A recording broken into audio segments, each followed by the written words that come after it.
Thank you. Welcome to the Heritage Foundation. It's always good to bring friends together here in Washington. And everything in Washington these days seems to be urgent, particularly when you go to Capitol. But I would argue there's nothing more urgent for American society than our topic today.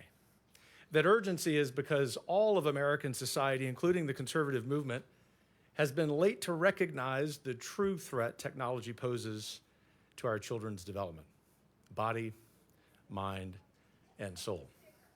Digital dependency is making our children's bodies weaker, their imaginations wither, and their souls restless and corrupted. And digital dependency is not an accident. Big tech is actively working to colonize and commodify American childhood. Transhumanist technologists reject natural limits, and they're all too happy to turn our kids into lab rats for their experiments. They want a generation glued to screens, easy to track, easy to sell, and easy to control. What they call innovation is really an attempt to replace parents, teachers, and faith with machines, data, and control. This can no longer be ignored nor excused. It is robbing our young people of the wonder, the virtue, and the discipline that make life meaningful. As parents, we're charged with raising virtuous citizens. As policymakers, we have a duty to help parents fulfill that charge. At Wyoming Catholic College, where I was honored to serve as president, we expressed that mission this way: outdoor education renews wonder, the root of all learning. It strengthens the imagination and the senses, the indispensable supports of every mental endeavor. It cultivates virtue, the mind's compass, and the wellspring of happiness. Screen addiction does the opposite. It destroys wonder, dulls the imagination, numbs the senses, and undermines the virtues. It's why, since its inception, Wyoming Catholic College has disallowed cell phones on its campus. The fruit of that is when you walk onto campus and students and faculty alike look you in the eye, know how to have conversations with you, are joyful.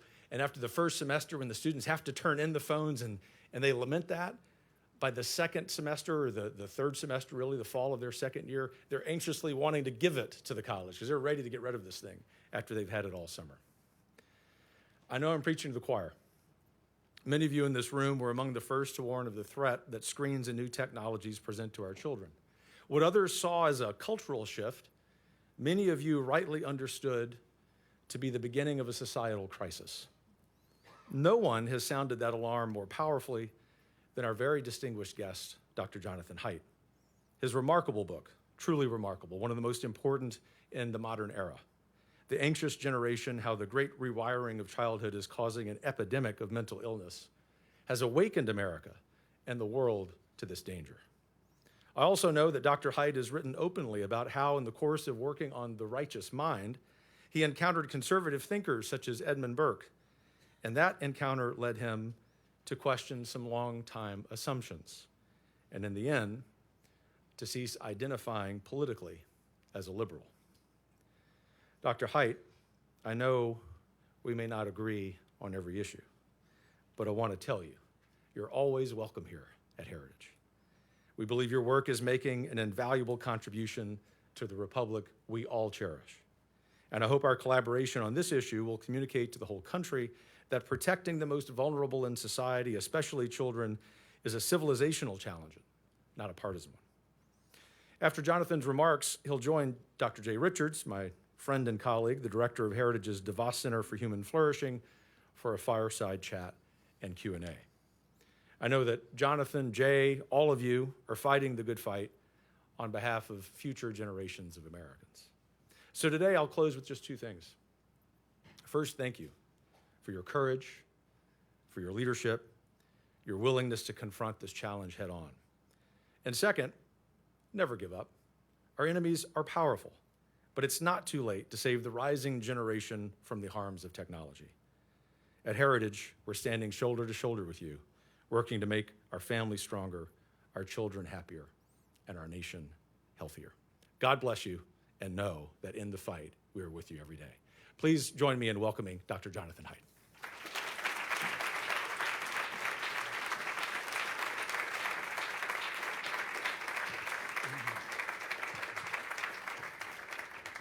Well, thank you so much. I'm here to talk to you about one of the last remaining bipartisan issues in our country, because Democrats have children and Republicans have children, and everybody sees this happening. And so I speak to groups everywhere, on the left and the right, wherever I can reach people who care about kids. But I'm excited to speak here for two reasons.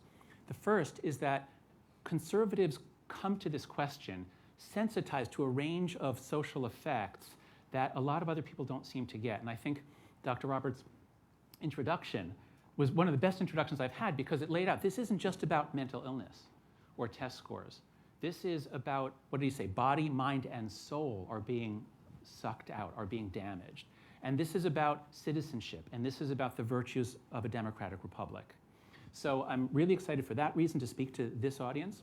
The second reason is that you guys are in charge. Like, you know, at the moment, the Republicans and the conservative movement, you can actually make change. And I want to show you, not just that we have to make change quickly, but that it actually is happening, and it can be done quickly for very little money for most of it. So I'm going to present to you a gigantic problem that we can actually solve. So let's go. Here we are. Let's see. Hope it might be a different PowerPoint that they have to put up on the screen there. Let's see. Can you, in the tech booth, can you switch? Oh, is it? Okay, very good. Okay. So I want to start. Let's see. We need to make this clicker work. Yeah, no, I think they might have switched that. Okay, well, I'll try. We'll see what happens. So a metaphor that I want to give you is about the way that trees grow. And here you see a tree that grew up behind a Civil War era tombstone. And because the tombstone was always there, the tree grew around it. And now I want to show you a photo. That was back. What's going on?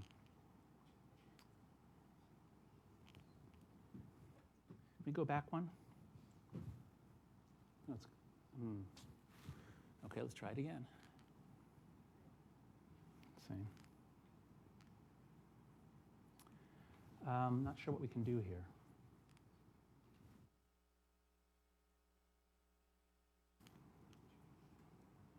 Yeah, it's not going to work if I have to call it out. Yes. What can we do? Yeah, there's one in between.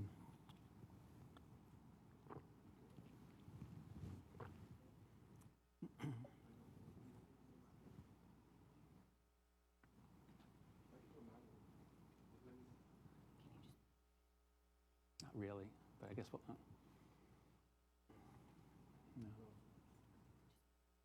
What?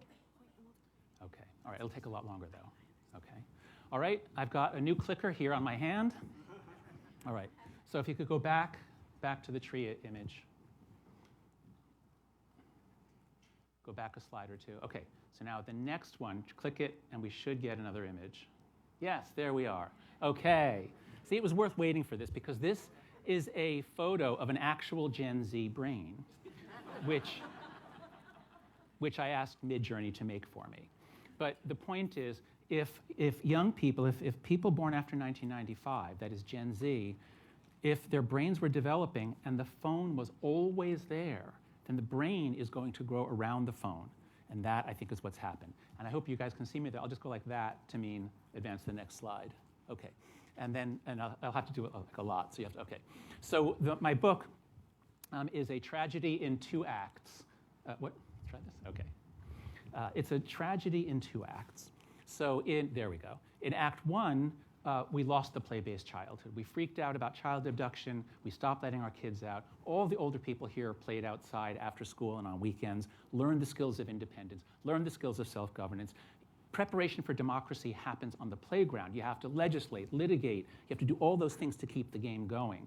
And in the 90s, we said, too dangerous. Let's always have you supervised. Act 2 is the more dramatic one that I'll be focusing on. and that is the sudden arrival of the phone-based childhood.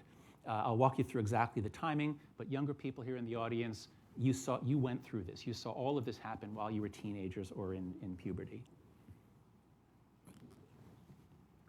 I can summarize the whole book by saying that we have overprotected our children in the real world, we've underprotected them online. We have to reverse both mistakes. So this is a summary of what I'll go through just very briefly.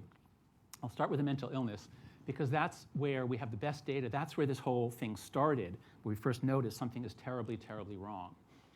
So this graph shows the percentage when college students go into the mental health center, or rather I should say, what percentage of college students across the country have which problems. And in all the graphs I'm going to show you, there's no trend before 2010. And then this happens. The rates go way, way up, especially for girls, as you'll see on the next slide. It's not just that young people say they're more depressed, it's that their behavior changes as well. So the CDC tracks why people go into hospitals, and so there's a category for non-fatal self-injury. And the rates for 10 to 14-year-old girls, 10 to 14-year-olds used to be extremely low out of 100,000 kids that age. And then we hit this key period, and that happens. 10 to 14-year-old girls did not used to cut themselves in 2010, but by 2015, 2020, they were cutting themselves. And it's the same for suicide. There's no real trend before 2010, 2012, and then it goes way up and very, very sharp for girls, although boys end up with more deaths because they tend to use lethal methods, a gun or a tall building. And it was when I realized around 2021, 22, that it wasn't just us. Because, what went wrong in 2012? You can blame it on Obama if you want. Whatever it is, say something. But if it's happening everywhere at the same time, what could that be? And just one dramatic slide from the UK. Self-harm data for British teen girls, same thing. It's as though somebody turned on a switch in 2012 and girls around the Western world started cutting themselves and being brought to hospitals. Now, why? Why is this happening? The story that I tell here is the only story out there. No one, I have critics who say that I'm overinterpreting the evidence, but they don't come out and say, we think it was something else. Nobody else can even offer an explanation for why this happened around the world in 2012. If it was 2009 or even 2010, you could say global financial crisis. But things were getting better by 2012. The way to understand it is this. If you were born in 1990, raise your hand if you were born right in 1990 or around there. We must have some millennials here. Okay, so you millennials, just call it out. What kind of phone is that? The Razor, right? You guys seem to love that thing, like it was your lifeline. And all you could do with it was call and text, right? And Snake, right? The game Snake. But that's it. That's all it did. So it was a tool that you used. There was no front-facing camera, no internet, no Instagram, none of that. So if you're born in 1990, you started puberty around 2002, let's say, and you're done with puberty around 2006. Sometime in there, you went through puberty. That's why you're okay on average. The millennials have better mental health than Gen X. They're actually more intelligent than Gen X. The highest human IQ was achieved with the millennials, and now it's actually going downhill.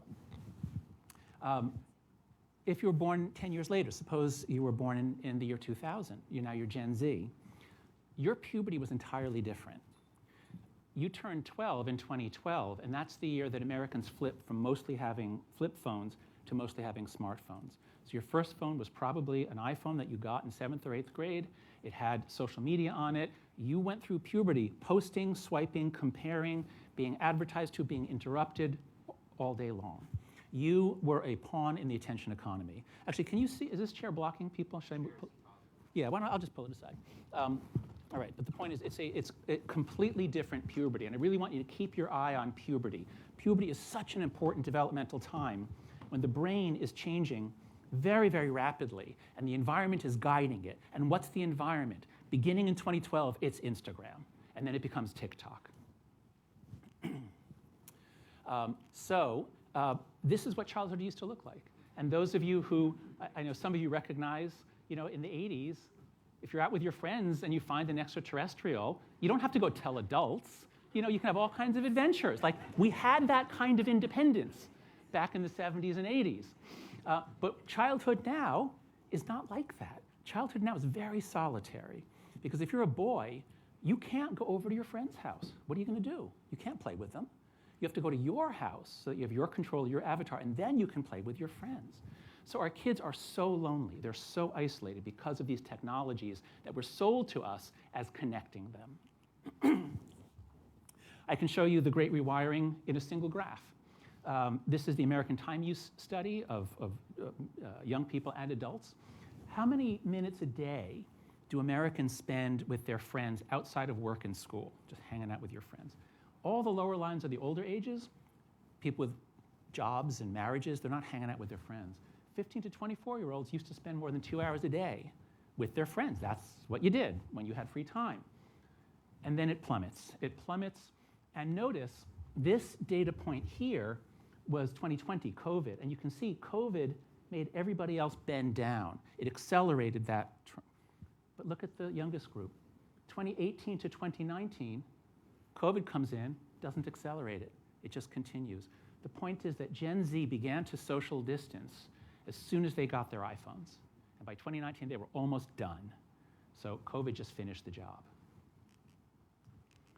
So, all right, so now I want to tell you about what I now think is an even bigger damage and even more consequential. I mean, to say that a third of our kids are suffering and are cutting themselves is horrendous, but this might even be bigger: the destruction of the human capacity to pay attention and to think. So 2 years ago, Derek Thompson wrote an article in The Atlantic because test scores were beginning to come in from the post-COVID era. And here we see the National Assessment of Education Progress.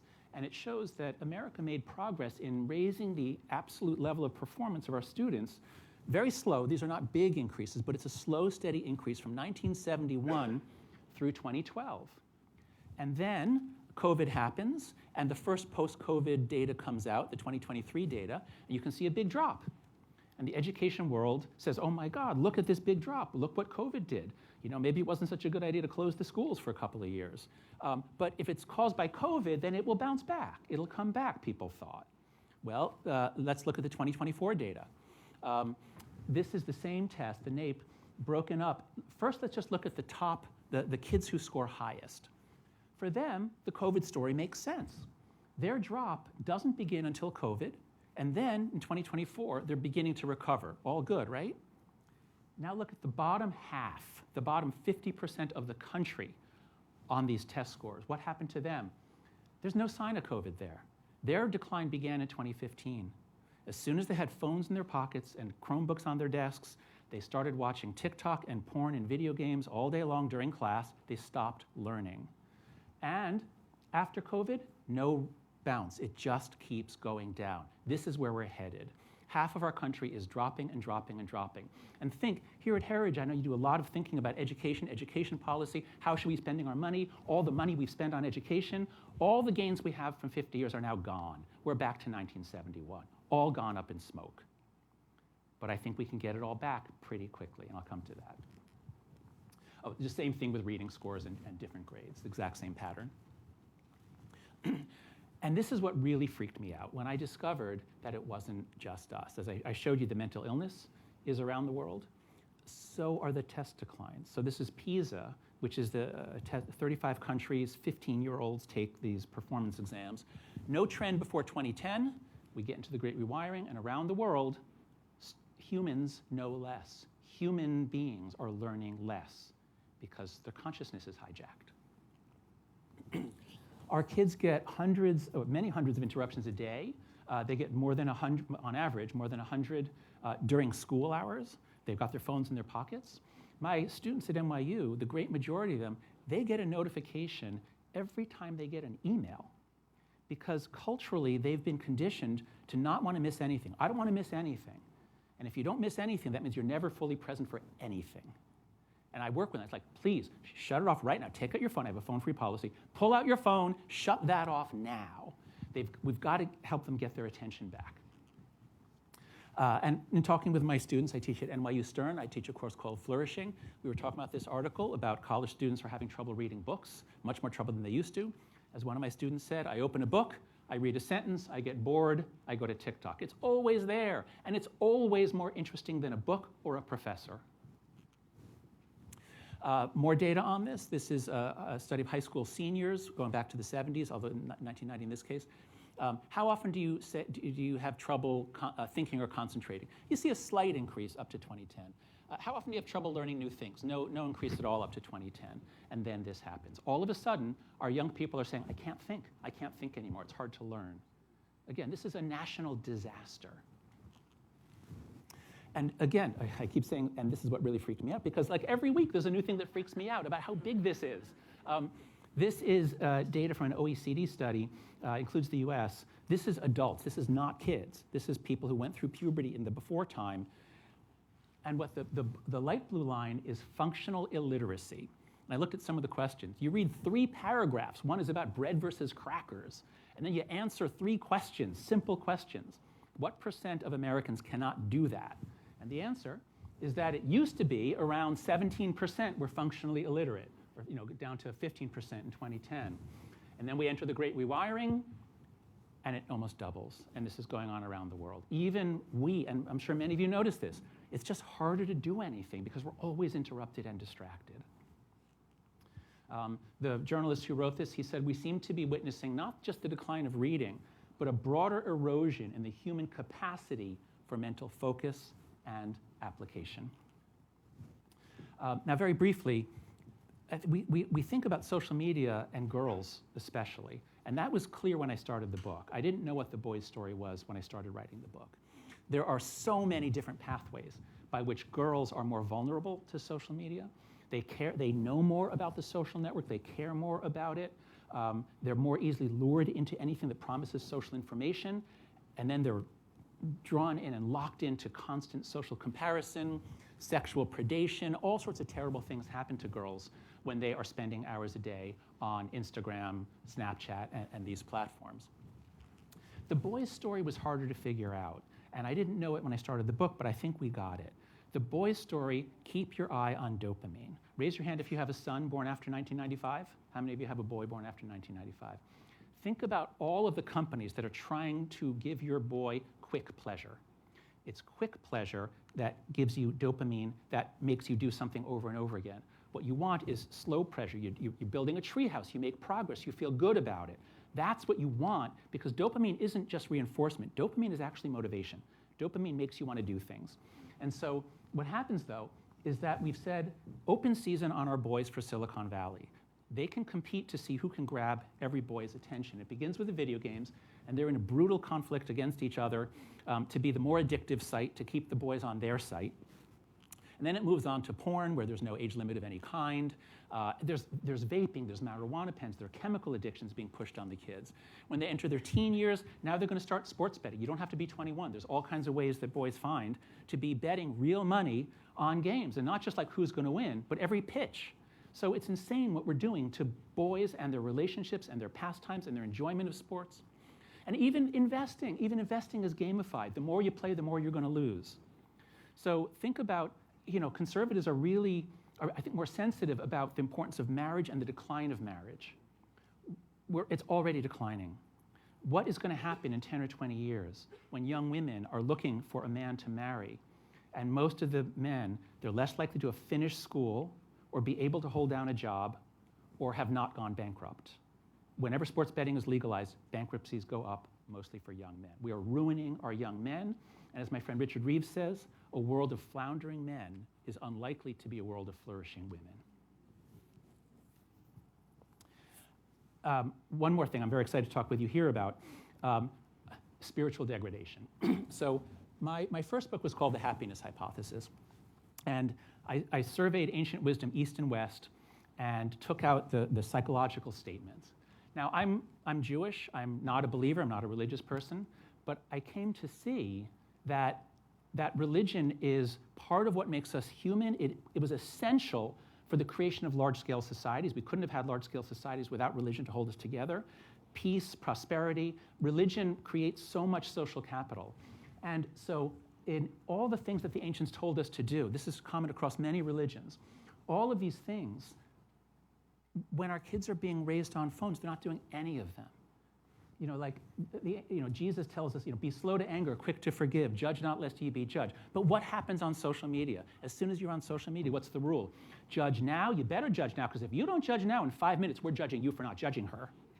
So this really messes up moral development, spiritual development, and spiritual communities. I've done a number of Christian podcasts. Pastors are finding the audience is distracted. You go to your phone for your Bible verse. Oh, there's a text coming in. So you have to be present, especially for being part of a religious congregation, for having spiritual experiences. You must be present. And these phones devastate presence.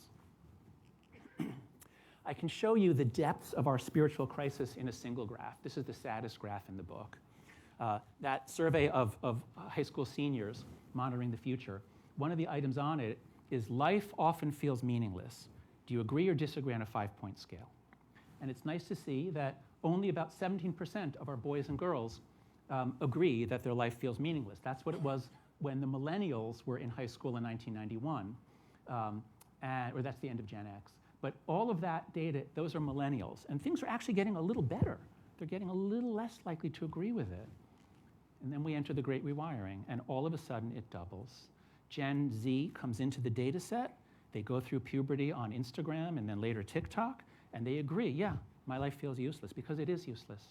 If all you're doing is consuming content programmed by algorithms in Silicon Valley, your life is useless. You're just a pod being sucked dry of attention. That's a useless life. We've got to stop it. We've got to stop this from happening. There's a wonderful Gen Z poet, it's so powerful. You can find it on my Substack, After Babel, or you can just look up her name, Corey Jane. She says, the phone is the medicine that's making our souls die. I know it's poison, but I drink anyway. Our parents were right, it was the damn phones. So this spiritual language, you need, again, I'm not a religious person, but I found to write this chapter, to write this book, to understand, I had to turn to religion to understand what are we losing, what are we missing, what do we need to regain to have a healthy society with healthy children. So that is the end of the super depressing, frightening part. I hope I've got your attention, okay? Guess what? We can reverse this. We are reversing it. Here's how it goes. I'm a social psychologist, which means I focus on how do we influence each other. When we're always taking our values, our behavior is always influenced by what others are doing. And every parent in the room of a teenager knows the moment when your kid came to you and said, Mom, Dad, I need a phone. I need a phone. Everyone else has one. They're making fun of me. I'm the only one who's left out. That's a social trap. That's social pressure.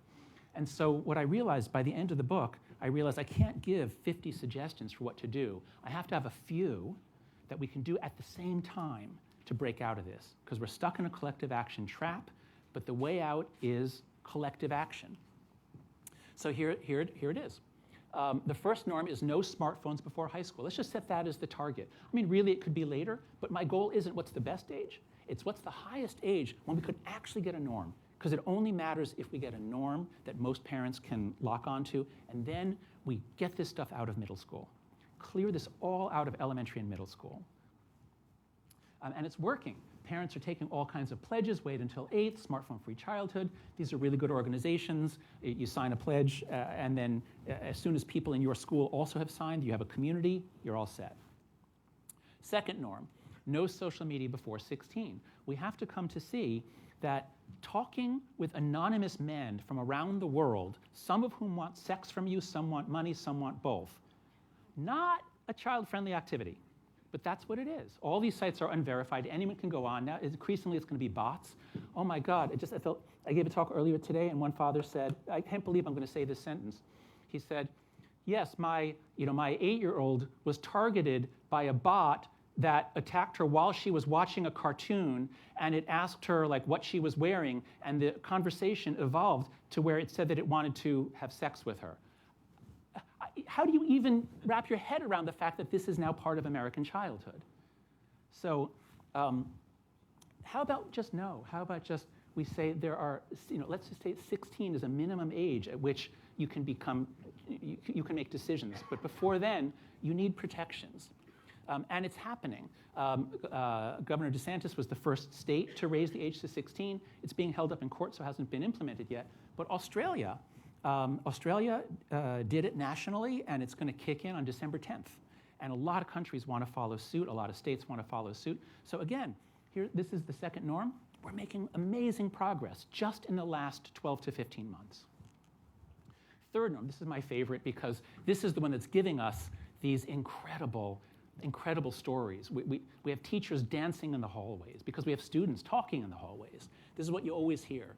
They all say, laughter in the hallways, there's a big drop in discipline problems, because why would you lure someone into the bathroom for an ambush where you beat the hell out of them if you can't take a video and post it? There's really not a lot of reason. And so as soon as schools go phone free for the day, violence drops. There's no need for it. I think this will, let's see if this plays. This is a wonderful 1-minute video. Can we get the sound? You can read it, but it's so much better when you hear the sound. Well, okay, you have to read it. My school banned the phones. Today, all of my students, 100% of them took notes. 100% of them took notes in my class, did their assignment, asked for help when they got stuck, and turned it in. And then when they were done, they talked to each other. Was it this easy the whole time? That's my favorite part. They're like, and you're not going to believe this, but they talked to each other. Like, this was a revelation that it was possible to get young people to talk to each other in class. So this policy costs essentially nothing. It's bipartisan.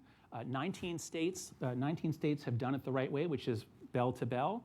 About 15 to 18 have done something else, which is mostly just in class time. If your kid goes to a school where they can't have their phone in class, but they can text you in between classes, guaranteed they're on their phone every moment between classes and at lunch. So your state did it wrong, your kids are not getting the benefit, and you should push for change. It has to be bell to bell to get the huge benefits that we're seeing. The final norm is more independence, free play, and responsibility in the real world, because this isn't about take away this, take away this. This is about restore childhood, reclaim childhood, give the kids a fun childhood the way most of us older people had, and it's working. Go to letgrow.org, an organization I co-founded with Lenore Skenazy to help communities and schools give more outdoor play, more free play, more excitement. So let me just zoom in just a little bit to conclude on what a policy-oriented think tank and community can do. And again, this is why I'm really pleased to be here at Heritage. Ronald Reagan created the modern Republican Party and the conservative movement, bringing in the evangelicals, and a pillar of that was family values, that the Republicans were going to stand for family values and push back against the threats. And certainly in Dr. Roberts' introduction, that was a great listing of the threats that are coming to the family. I came across this bit of text recently. Does anyone recognize it? Consider our approach to big tech. These companies prey on children. They're addicting other people's children. These platforms fuel mental illness to fray children's bonds with their parents and siblings. Federal policy cannot allow this industrial-scale child abuse to continue. Who wrote that? Where's that from? Heritage Foundation. This is Project 2025. So, so you guys understand. You have, I think, a very correct understanding of the predatory nature of this industry, which until now has never been held responsible. Thousands of children are dead that would not have been dead. Hundreds of thousands have depression, anxiety, eating disorders that would not have had it. There's never been an industry with such a body count among children. And as far as I know, they've never paid a penny. They have never been held accountable. There are a lot of lawsuits, but they haven't lost yet because the laws are such that they're able to worm out of it. And so this, again, is a tragedy that has to be fixed. Part of it has to be legislation and jurisprudence. And I hope that, and Heritage is a voice for doing that. I'm really pleased to say and to see that. This is also the biggest political winner out there because parents all over are desperate for this. A study I did with the Harris Poll, we asked American parents of Gen Z about all these things. I wish that this had never been invented. So for TikTok, 62% of American parents of Gen Z said, I wish this just never existed. The world would be a better place for my child if this was never born. And as you see, TikTok, Twitter, Snapchat, Instagram, they're up there with alcohol. They're a little below porn, but they're up there with alcohol. Whereas like bicycles, 9%. Lots of kids get hurt on a bicycle, right? Lots of kids get hurt on a bicycle, but this is part of growing up. Parents don't regret that their kids had bicycles. They really regret that their kids had TikTok, Instagram, and Snapchat. And it's getting worse. I mean, if we don't get on this now about social media, a steamroller is coming for our kids. It's already beginning to crush them. This was just so stunning to me. These chatbots are allowed to talk about sex with your children. They can have sexual fantasies with your children. There was an article in the Wall Street Journal. Mark Zuckerberg specifically gave the order at Meta to loosen up the guardrails. And here is a sentence that was allowed. It gives examples of where the line is. And so if a chatbot is talking to an 8-year-old, it is allowed to engage in romantic or sensual conversations, such as telling a shirtless 8-year-old that, quote, every inch of you is a masterpiece. That was in the Meta document. They wrote that as a guideline to say what's okay. This is insane that we let this company get to our children. And it just keeps going on. So I was preparing this talk a couple days ago. Yesterday, I got this headline, okay? ChatGPT is causing thousands, hundreds of thousands of adults to have psychotic episodes. How about we work this into childhood? How about we push it into every elementary school classroom? What could go wrong? So, of course, parents should have the ultimate responsibility. Parents need to be able to decide how to raise their own children. But anyone raising kids today knows we can't do it.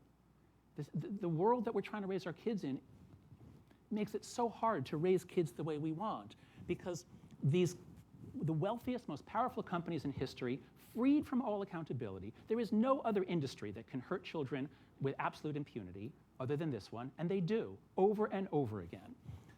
We have schools that are pushing EdTech, in part because they're pushed by the companies. Our daughters have long been exposed to sexual predation. Now, of course you tell them, don't ever send a naked photo of yourself. Too late. If there's a photo, the boys in their class can make it a porn photo or a porn video. Online gambling is destroying our sons' futures. And chatbots, nobody knows how they work. They're not programmed, they're grown. This is a phrase they use. A chatbot or an AI, an LLM, is grown in the lab. They're very much like alien intelligences. And if aliens came down to Earth tomorrow and we didn't really understand who they were, would we say, children, go off and play with the aliens? We don't know who they are, but go off and play with them. But that's what we're doing. So this is a huge electoral winner. Any group, any party that gets on this, you're going to have huge support from the whole country and the whole world. So we're here to help you. My policy team is here with me. Casey, where's Casey Mock? Oh, Casey in the front here. And Alexa Arnold is running the movement. Please come talk to them afterwards. We have model bills for you. We're here to help. Email us at policy@anxiousgeneration.com. So this is my presentation to you. I hope I've shown you that there is damage happening at a level beyond comprehension. But with collective action, and especially bipartisan, across the whole country, the whole world, we actually can solve this problem. So I hope you'll help us. I hope you'll support us. I hope you'll join the movement to reclaim childhood. And here is where you can go for more information. And now I look forward to talking with Jay and getting your questions. Thank you.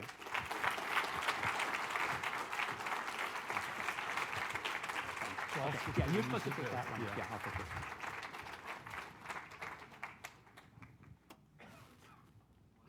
While we move the furniture here.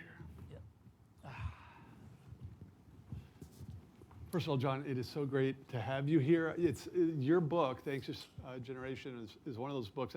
We were actually at a large Heritage Foundation conference in California when I was listening to it on the audiobook in the gym in the mornings, listening to it, and was just absolutely obnoxious telling people about it as I was going through the sort of chapters. And a lot of us have read it and thought a lot about it. So, honestly, some of the things I wanted to ask you actually were in your presentation. Okay. So I'll just drill down a little bit. And so I'm trying to think, because I can hear the sort of, what I'm going to call the kind of libertarian objections to this stuff sort of in my head. And, the sort of, I guess, the devil's advocate. And so somebody can say, well, look, technological revolutions have been happening for all of human history. I mean, at some point, we invented fire and switched from eating raw to cooked food, right? There was the wheel. Socrates complained in one of Plato's dialogues about the written language because it would cause people to lose their memories. the agricultural revolution, the industrial revolution, and then all these things that at least seem like they sort of come together in screens and social media. But we had phones, right? We've had those, in some form for a century. We had screens, people had TVs, people had computers. Why do you think this is different and not just, okay, this is something that it's disruptive, but we will adapt to it given time? That's right. So that is the main argument used against me, that this is just one more moral panic like all the previous ones. And in terms of the public reaction, it is similar. And I am fomenting, we can call it moral panic, but it's only panic if it's unjustified. So the question is this really hurting kids? Or am I ringing an alarm bell that has to be rung? And I should give Jean Twenge credit for ringing it first in 2017. And there's a number of differences. The first is that television sat there and you watched it. You couldn't take it with you to school. You couldn't take it outside. You couldn't take it to the bathroom. You couldn't take it in the elevator. Now we have something that has our kids all the time. Second, there's no previous moral panic when the kids said, we hate this, liberate us from it. We can't, we're trapped. But this one they do. Yeah. So this one, the kids say they're trapped. They wish they could get up, but they can't because then they'll be alone. So this is the social dynamics are different. And the third is that let's look at how we got out of these previous technological problems. So when the automobile was invented and was beginning to spread, did people say, well, technology's here to stay. What are you going to do? Of course 8-year-olds are driving, and there are no seat belts, and they can't see over the windshield. And when they get in an accident, the glass shatters and blinds them. But what are you going to do? It's always been like this. How about we have a minimum age for driving, and if you're a company making tons of money from selling cars, how about there have to be some minimum safety features? That's the way we adapt. Right. And so, yes, the technology is here to stay. I think overall it's doing more harm than good to adults, but I share a lot of libertarian sentiments. I'm not out here telling adults, you should stop doing things. But I am out here as a parent and as a citizen saying, companies, you better stop doing this to our kids because kids are different than adults. Yes. So I think this is different. And you briefly mentioned this idea of risky play. You have this great line in the book, and you said we're overprotective when it comes to the real world, and we're underprotective when it comes to the virtual world. And I think this is absolutely a crucial dynamic. I mean, I think of myself, who had a daughter who happened to go to a school the last 2 years that you had to put the phone away. And I can remember thinking, well, but what if there's a shooter that comes into the school? And I think this is what is happening in the minds of parents at this age, is that, it seems like that'd be a good idea, all things being equal, but the world is such a dangerous place. How do you respond? Yeah. Well, so first of all, there's a lot of, so I did a lot of research. I'm a social psychologist, but I just love reading widely across psychology and social sciences. And one of the coolest ideas that I covered in the book is the idea that risky play is necessary for neural development. That there's a reason why when kids learn to skateboard, they then start skateboarding downstairs, they take risks. When they climb a tree, they go higher. You have to get to the point where you're scared. That's a feature, not a bug. And that's how you learn what you can do, and that's how you extend your abilities. And so when kids are on a playground, the playgrounds that you and I grew up on, you could get hurt. Like you could fall off the swings. Okay, anybody remembers the jungle gym with the metal bars? Do you remember the feeling on your chin? Raise your hand if you remember the feeling on your chin when you slip and you hit your chin, okay? So it's bad to hit your chin, but you need to hit your chin a couple times in order to that's how we learn, is through those failures, those relatively low risk failures. And so this research shows that risky play has anti-phobic effects. Kids who are allowed to take risks, they learn how to not get hurt, and then they're less anxious. But what we've done is we said, I don't want you to get hurt. On some playgrounds, the rules say you can't have any tree roots anywhere, because God forbid hominid children should run through a forest. I mean, that would be terrible. So if we remove risk, we're not protecting our kids, we're making them less safe. Well, and so you mentioned in the book, I mean, I don't know that people really realize this, but in many ways, violent crime, kids being abducted, it's actually much safer now than it was a few decades ago. I don't know that's processes for most people. That's right. And so actually this brings up what we can call the third act of the tragedy. Because I laid this all out.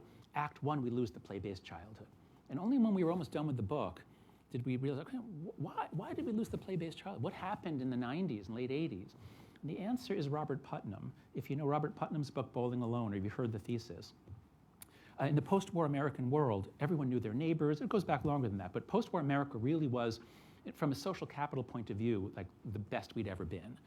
People had gone through the war together. They knew their neighbors. They knew their community. They trusted institutions. So you could let kids out.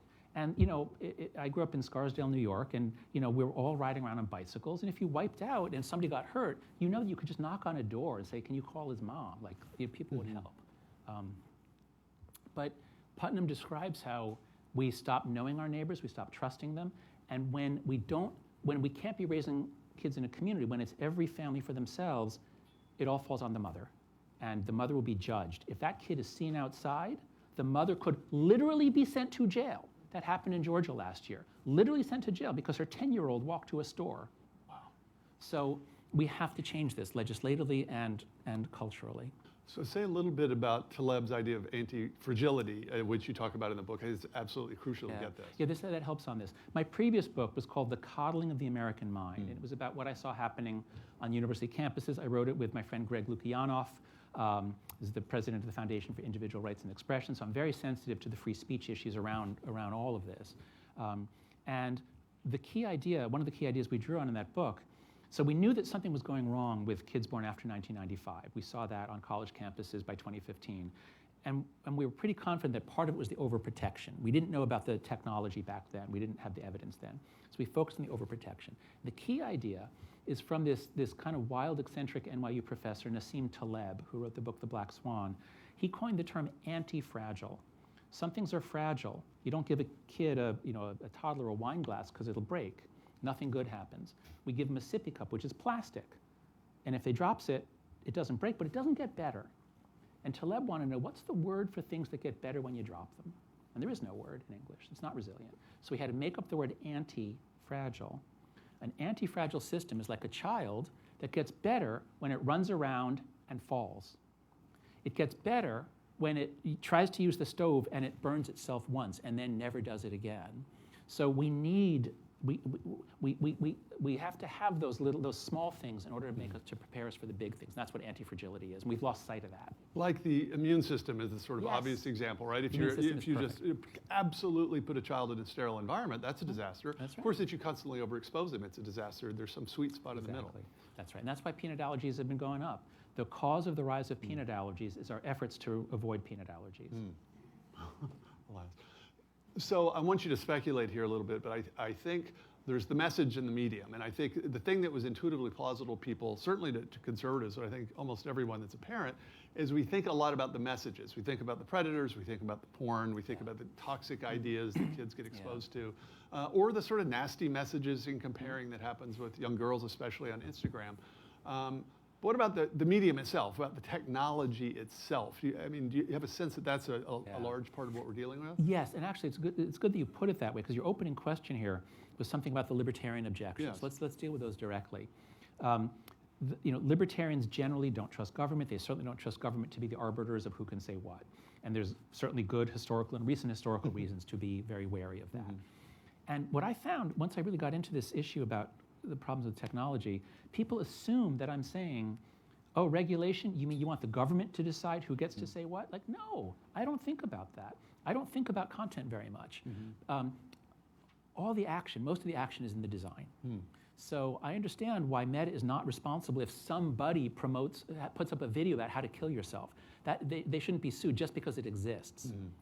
But why did they make an algorithm that will preferentially send that to my child if my child shows any interest in mental health? And why does she get deluged by it? And why do they have all kinds of things to keep her on far longer than she wants to keep on? This is defective product design done to addict children. They should be held responsible. Has nothing to do with left or right, nothing to do with censorship. So I think we all focus on design, then all of us, liberal, conservative, and libertarian, can say, you're making a dangerous product. You should be sued to oblivion.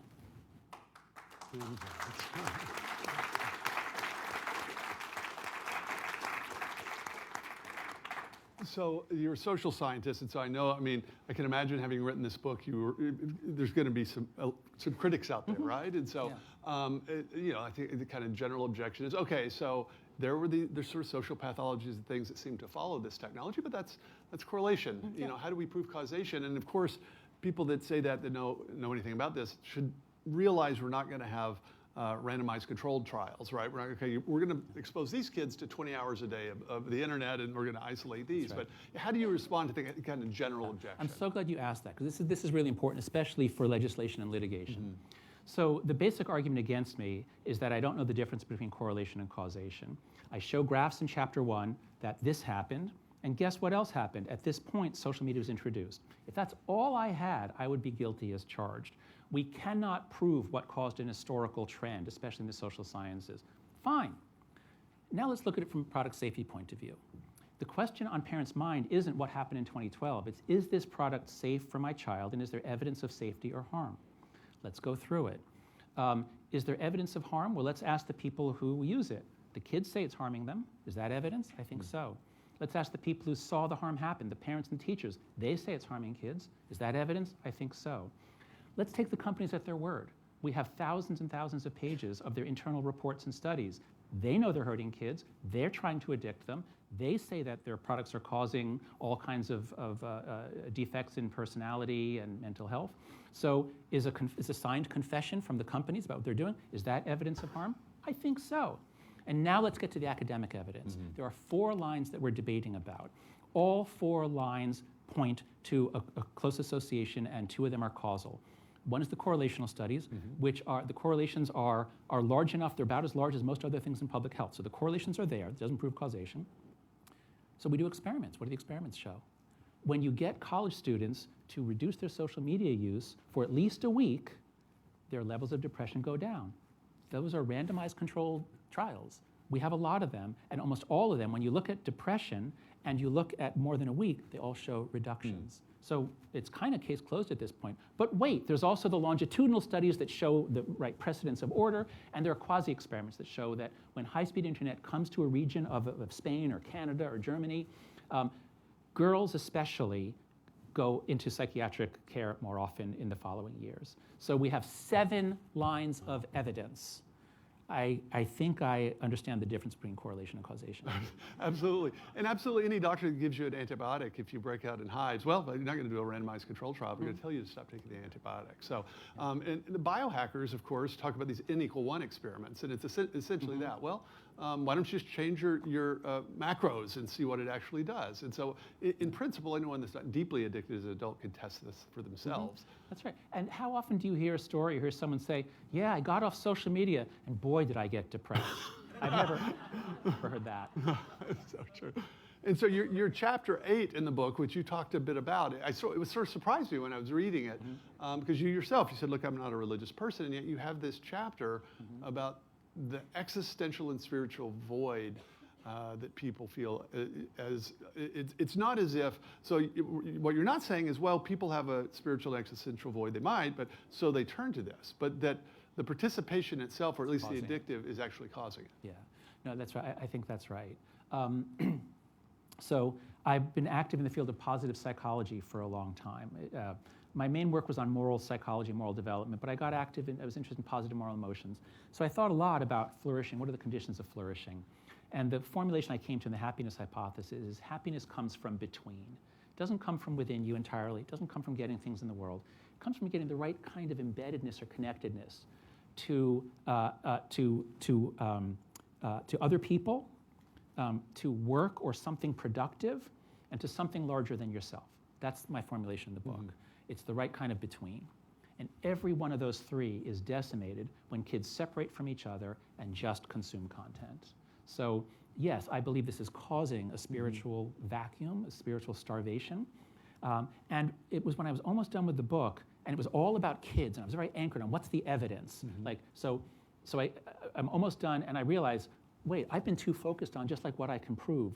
There's this giant thing happening that I want to express, and I can't prove it. I don't have data on spiritual flourishing. Well, there is some, but I wrote that chapter, and I was like overdue, and it was like past deadline, but it was very important to me to get that out, and that's my favorite chapter now. I'm so glad that I did it, and I think I expressed something that we're all feeling. Yeah, absolutely. Let's talk a bit about boys, and I've looked into this myself. So God protected me from gaming because I get motion sickness if I play first-person perspective games for more than about 5 minutes. But not everyone is protected in that way. And I know there's at least people have an impression that there's some redeeming value in certain kind of games. And so I know young men that play, say World of Warcraft or Halo, and there is a social aspect to it in which you can be playing with friends that are in other parts of the country, right? And there's a kind of camaraderie, and there's, I think, an experience of heroism and of bravery that they have in this way together, which is a legitimately bonding experience. Now it's a facsimile, but do you think there's something redemptive there? Or what do you think is going on? Because that's a different thing than, say, Instagram. You're right, it is different. When let's focus on kids, let's say 10 to 14-year-old boys. And so we could not say that this is harming boys the same way that social media is harming girls. It is different. There are there's some evidence of some benefits on cognitive abilities. Certainly there's social. Games are very, very varied. Some of these quest games that are cooperative. Yes. So I can't slam video games as much as I can slam social media. But here's the thing that we're learning. We older people, we think of video games as a game that you start and then you play it and then it's over. And when we look at that, there are some problems with them. Some of them are addictive. The violence, it turns out, is, it's not that it's good, but it's the key thing isn't that they're shooting people. So we got kind of confused, focused on the question of the shooting. Is that the problem? Yeah. But here's what we're learning. Video games aren't like that anymore. They're not a consumer product that you buy and own. It's software as a service. And so it's just like social media. So if your kid, raise your hand if your kid's on Roblox. Raise your hand if you know that your child uses Roblox. Okay, not a lot of you. That's good. Because Roblox is not a video game. Roblox is a virtual world environment where strangers, mostly men from around the world, can create whatever kind of game they want, and your kids wander around and they can engage with whatever they want. We did a deep dive on this. We show there's games like Sex with the Teacher, in which you watch a teacher having sex, or you can have sex with your teacher in this game. You can be 7 and you're having sex with a teacher with Roblox characters. There are strip clubs, again, Roblox characters, but you're stripping and simulating sex. 2 days after Charlie Kirk was assassinated, Roblox took down, I think, more than 100 Charlie Kirk shooter games. So it's a sick, sick environment. It's not a video game. And this is just like, well, what are you going to do? We had previous moral panics. Well, let's just adapt to this. Yeah, by shutting it down for children.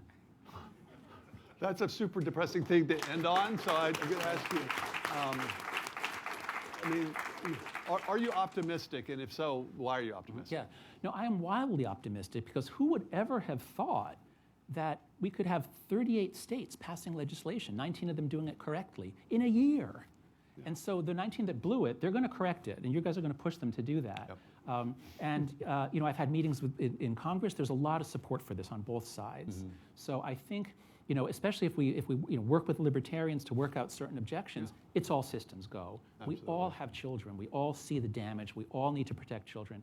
And the amazing thing is we can do it. And this is part of what Tocqueville said about America, that he said in France, when there's a problem, you need a bridge built, wait for the king to do it. In England, when there's a problem, you wait for the nobles to do it. But in America, he traveled around in the 1830s. In America, they get together, they have they have a group, they pick up a collection, they come up with papers, and they do it. This is what Americans do, and this is what we're seeing all around the country. So I am actually wildly optimistic. Wonderful. Jonathan Haidt, everyone. Thank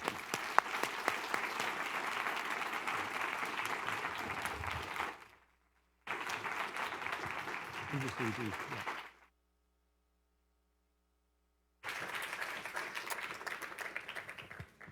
Well, we're now having a discussion. So this event is officially co-sponsored by 2 centers. I'm the director of the DeVos Center for Human Flourishing, but also sponsored by the Center on Technology and the Human Person.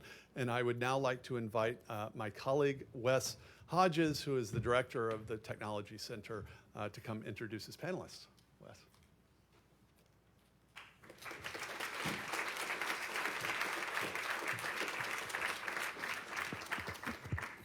Thank you very much, Jay. It's very good to see you all and be here. I am delighted to be introducing this accomplished panel, but the first thing I want to say is just a tremendous thank you to Michael Marinaccio, one of our panelists, who is Executive Director of the Center for Responsible Technology, who we wouldn't have this event without them. They've been a sponsor, a partner for this the whole way through. So thank you very much, Michael.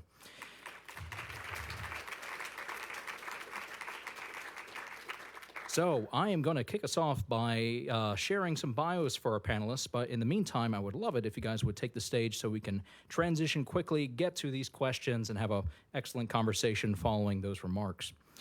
So delighted to present this accomplished panel of medical and policy professionals to discuss the harms and deliberate on solutions in this civilizational challenge to save our kids from addiction and tech-generated chronic disease. The first person I'm delighted to be introducing is Dr. Victoria Dunkley. Dr. Dunkley is an integrative child psychiatrist and author of Reset Your Child's Brain, a groundbreaking book on the neurological and behavioral impacts of screen time on children.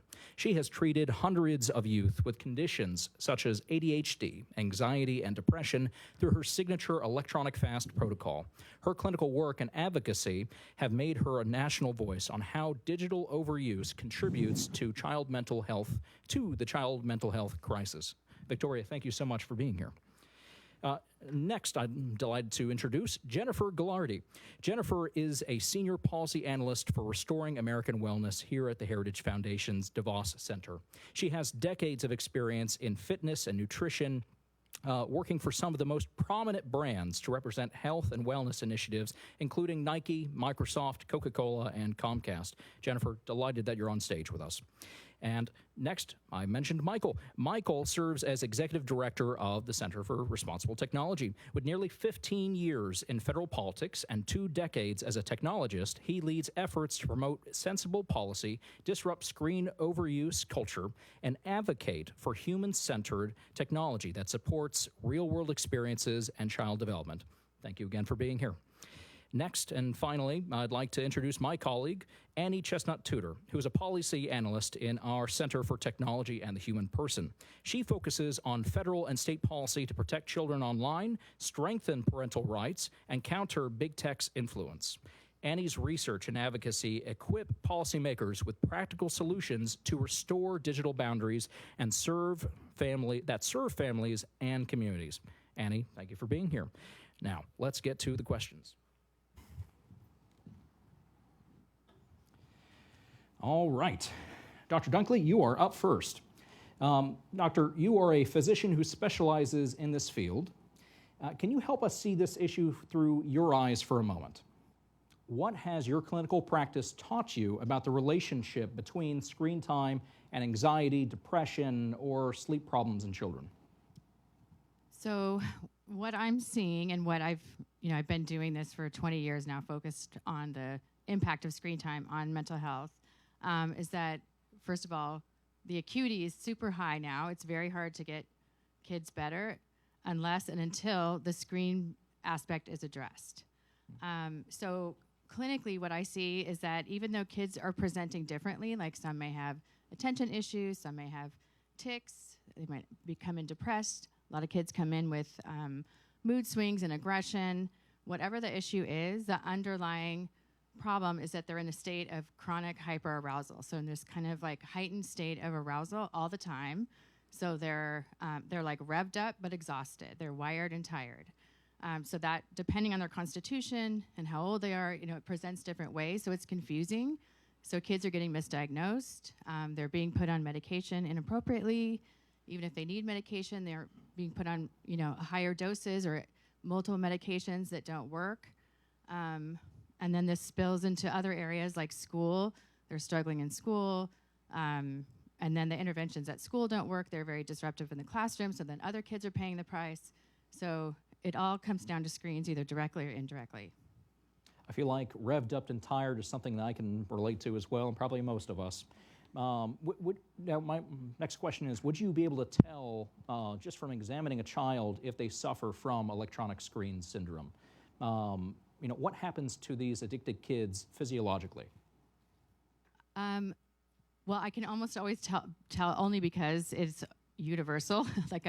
It's kind of the default. I assume that it's happening if they have any screen time at all. And by the way, a lot of these problems happen even if the child is using screens, well below the recommended limits of 1 to 2 hours a day. Some kids, even if they're using just once a week or twice a week, they still have these issues, and we know that it's affecting them because when we take all the screens away, they get better. So I'm sorry, I forgot the original question. Oh, the question is, can you tell? So a lot of times, like I mentioned, the presentation varies, but a lot of times the description from the parent is that the child's irritable and they can't focus. They're not motivated, they're defiant, they have trouble getting things done. So they're in this defensive state because they're operating from a more primitive part of the brain. So when you're in that survival state, which is occurring because you're being assaulted by screen stimulation all the time, it's hard to think ahead, it's hard to focus, it's hard to think of another person besides yourself. So, and we know this from the research too, is that empathy is being, you can't be empathic when you're in that defensive state. And we know that, all the way from little kids to young adults now, the empathy scores are dropping. So all of these characteristics, whether it's executive functioning, mood regulation, or empathy, creativity, all of those things have to do with the frontal lobe, and that's what gets shut down when you're overstimulated. I find that I struggle with truthfulness when I visit the dentist. Do you find that your patients, parents, children, are they being honest with you about their addiction? Goodness, no. I mean, are they honest with themselves? I think I always tell parents too, lying is a red flag to me because it's a sign that the child is living in an environment where they think the parent doesn't know what they're doing. So whether and sometimes I see that when they're not even playing video games that much, but just the fact that they're existing in a space where their parent doesn't know what they're doing, it tempts them to lie, and then they start lying in other ways too. But I think, most kids, I'm assuming they're going to start arguing with me that it's not the problem. So we really work more with the parents. Understood. Thank you. Jennifer, my next question is for you. So the MAHA movement emphasizes root cause health and holistic well-being. How does excessive screen time undermine these goals? Yes, so thank you for the question. I think one of the biggest things Secretary Kennedy has brought to awareness with the MAHA movement is this shift from looking at the body as a certain part to treat, like a heart or a brain or the gut, and this holistic idea of health and wellness and what it means to be healthy and well in our society. And really what it means to be human. There is a lot of that language within the MAHA movement, which is why it is so powerful and bipartisan, is because it's touching all of us on a very human, holistic level.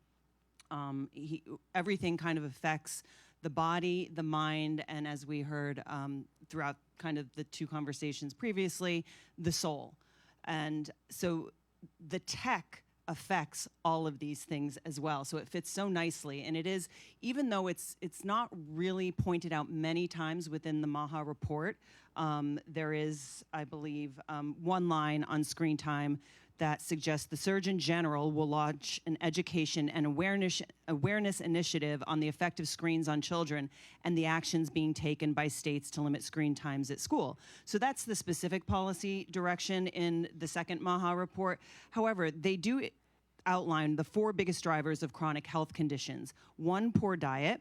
And we can argue that tech affects that because we're kind of just in this mindless numbing of everything, of eating, of the screens. Like, we're on our screens and we're eating, and we're not really mindful of anything we're doing, so it does affect diet. 2, chemical exposure. Some people will go down the path of the 5G radiation, so that's a deep hole that people will go into, and we'll kind of gloss over that because that's not really the issue of today's conversation. But 3, over-medicalization, and this really gets into maybe more young adults than children, but this over-medicalization for young adults, particularly women, there's now these websites called Hers and Hims, where all you have to do, you're self-diagnosing. I went on a test case of 1. I went on this Hers website, and it took me less than 15 minutes to diagnose, to tell this website, I'm anxious, I'm depressed. You know, of course, we all get anxious and depressed from time to time, but now I have an appointment with the doctor that I can go online and they'll be like, here are your SSRIs. Here is your, you know, it's insane how easily we are prescribing drugs to young adults, and particularly young women, when they're in the middle of forming what could possibly be the most important relationships of their life, which is with men and for marriage and family, and we're disrupting everything about that. And then four, this is the obvious one, lack of activity and chronic stress. Just the fact that we're saying children have chronic stress. I mean, the thing that stressed me out the most when I was a child is, you know, did I get to my play date on time? I mean, chronic stress for somebody under the age of 18 is just an insane idea, and this is what tech is doing. So I think even though it's not specifically in the report, it touches on every single issue of chronic disease, and that's why it's so impactful. I think maybe we could do a better job a little bit in the MAHA movement of focusing on this, and that will be something I would like to do as part of this movement, and make sure it is at the forefront, right up there with glyphosate, right up there with the food supply and the food pyramid and the food guidelines. So I do think this is a crucial part of the movement. And secondly, because of the moms. I mean, that's really what we've seen the MAHA movement be so impactful, is the force of a mother's love and protection for their children. So then maybe to summarize some of what you said, yes, go moms. We should clap more. We should clap more for the moms. So maybe to summarize what you said there, are you making the case that a great deal or almost all of the MAHA reports are either directly or indirectly stemming from screen exposure in children? I don't know if they're stemming from, but I think they're intertwined with. And I think we could maybe do a better job with messaging. However, hopefully, and I do believe Casey Means will be confirmed on Thursday, there is not going to be a more powerful messenger than a new mother on this issue. And that, you know, maybe they wrote that line with her in mind, that this would be one of the issues that the Surgeon General takes up. And we know that the Surgeon General really doesn't have much policy authority. They are kind of the speaking messenger of HHS, and she can be a very powerful tool in this fight against big tech. Absolutely. My son is 2.5 years old. I should have put in the calendar the day he was able to use my phone. 2.5, and he must have been in his first year of life. Wonderful. Well, thank you so much, Jennifer. Dr. Dunkley, I've got another question for you. So in your clinical experience, how does recovery look like for children who undergo digital detox? How quickly do health and behavior outcomes change, and how frequent is there a relapse? So it's actually pretty fast, and we do some preparing, but we go cold turkey. I've just learned over the years that a lot of times parents want to go slowly, and it just doesn't work. So we go cold turkey, and with younger kids, really within a couple of days, you start to see a difference in their mood and their behavior.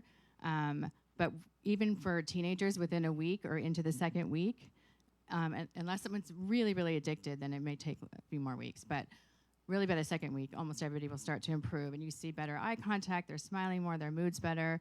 Kids will come out of their room more, they're more relaxed, they're nicer to their siblings, they start reading more. So all these things across the board, their grades can go up pretty dramatically, and their reading levels can go up within a couple months. It's very dramatic, and it improves a lot of things in a lot of different areas. But if you think about like what the screens are doing in terms of like desynchronizing the body clock, desensitizing the dopamine pathways, increasing the stress hormones, and it changes blood flow in the brain and like excitability, it changes serotonin levels, everything. So when all of that stuff normalizes, you see pretty dramatic changes. Wonderful. Well, I think that should give us some hope. Yes. Oh, wait, sorry. And then in terms of relapse, of course, some people will keep like abstaining longer term, especially if their child has a lot of risk factors.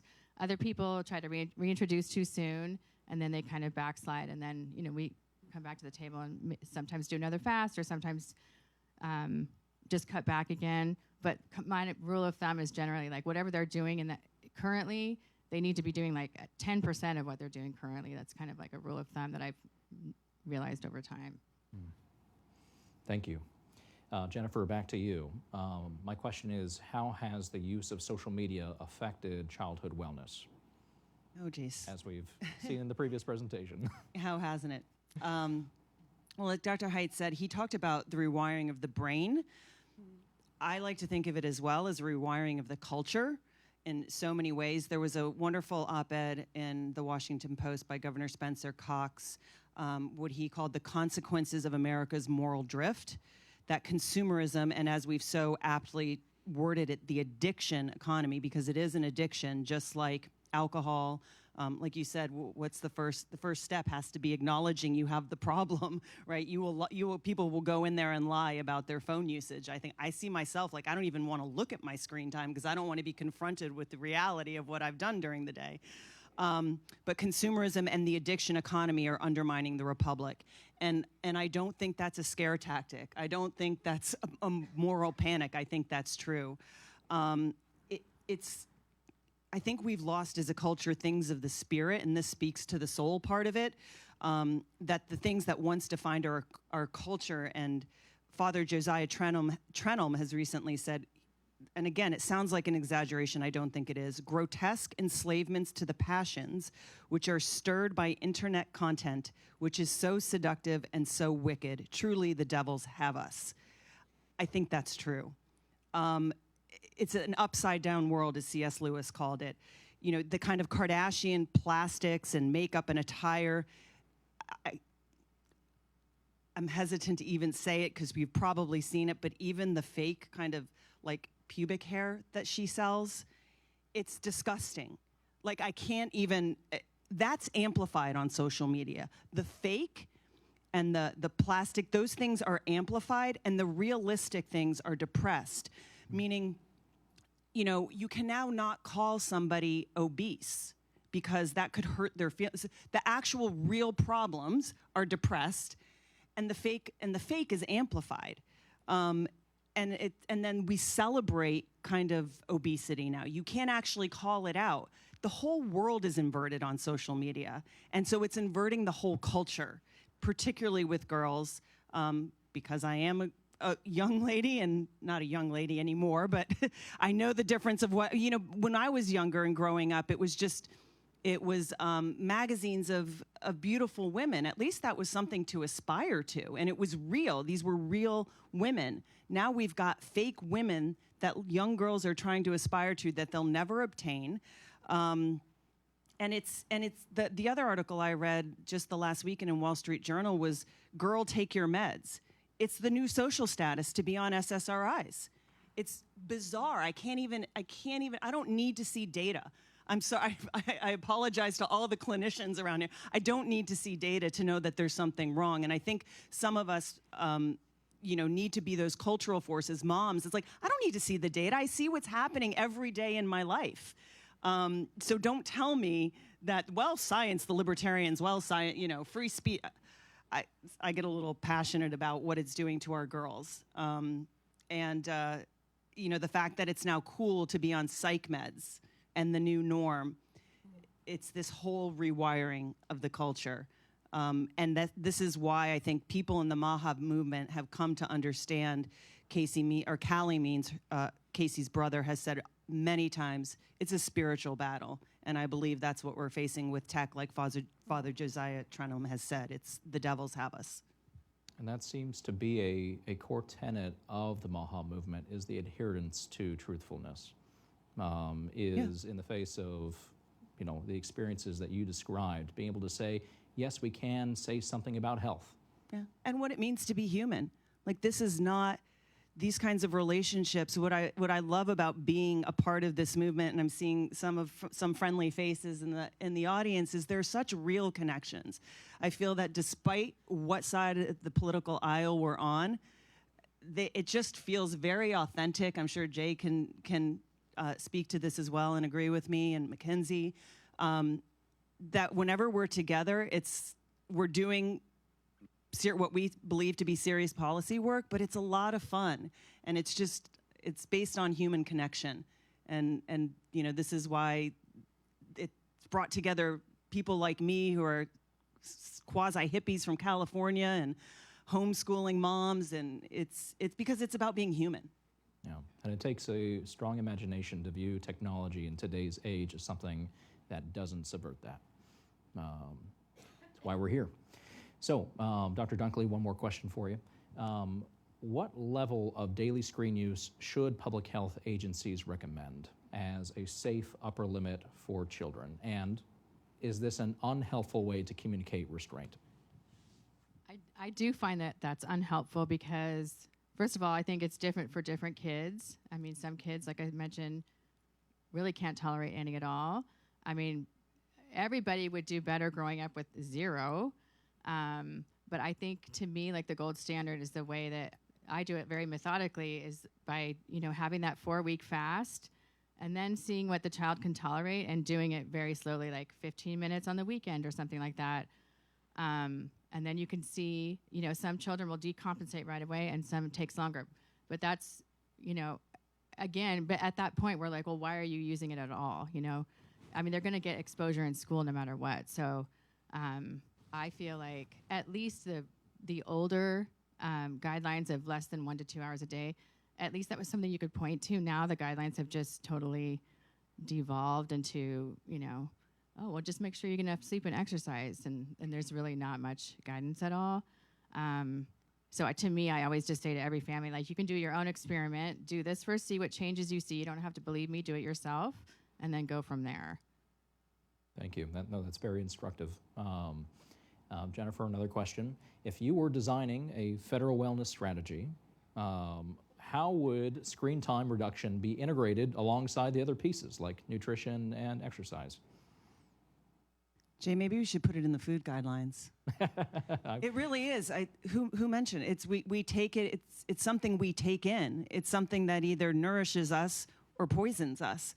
So I am not the clinical person. I don't know the technical, how much time it should be. But I do believe that maybe it should be treated as we treat the food guidelines of something that we're taking into our body that is going to either nourish us or poison us.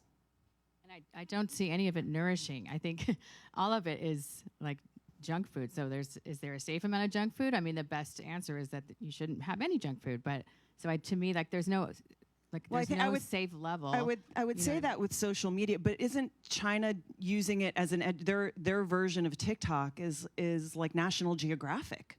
It might be nourishing on some level with restrictions of age limits. I do watch a lot of spiritual conversation. Now, I'm an adult, but I watch a lot of spiritual conversations on YouTube. Maybe we can feed that to our kids.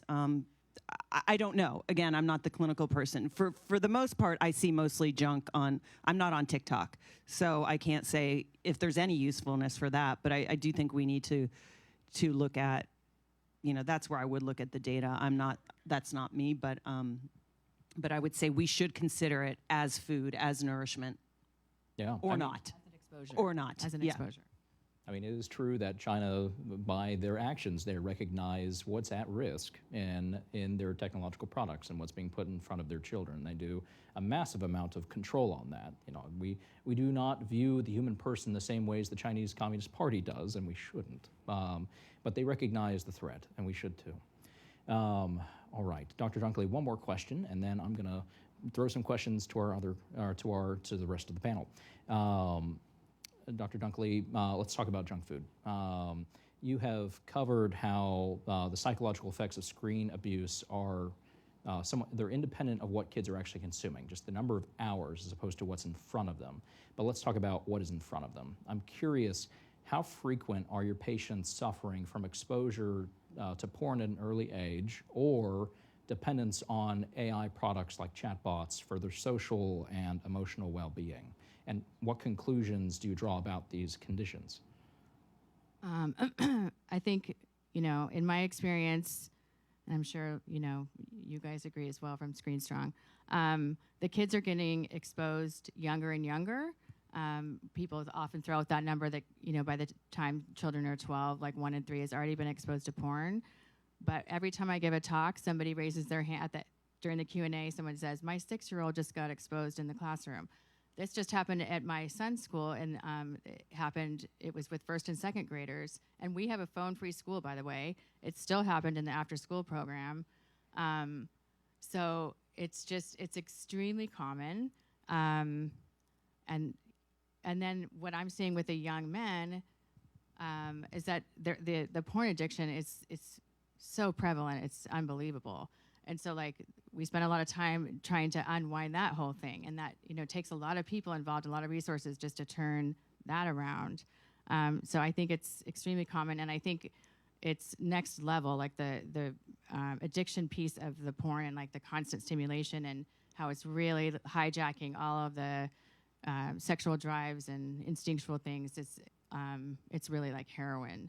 So I think being able to have conversations with parents about like how addictive it is and how it changes the brain, it does, interestingly, the effects, the imaging studies looking at porn, video games, and social media, it all looks very similar. So the brains are less connected, and there's atrophy of the gray matter. And all three are, you know, all associated with changes in depression and anxiety and lower relational abilities. Yeah, and if we can't unite to be against porn, what are we doing here?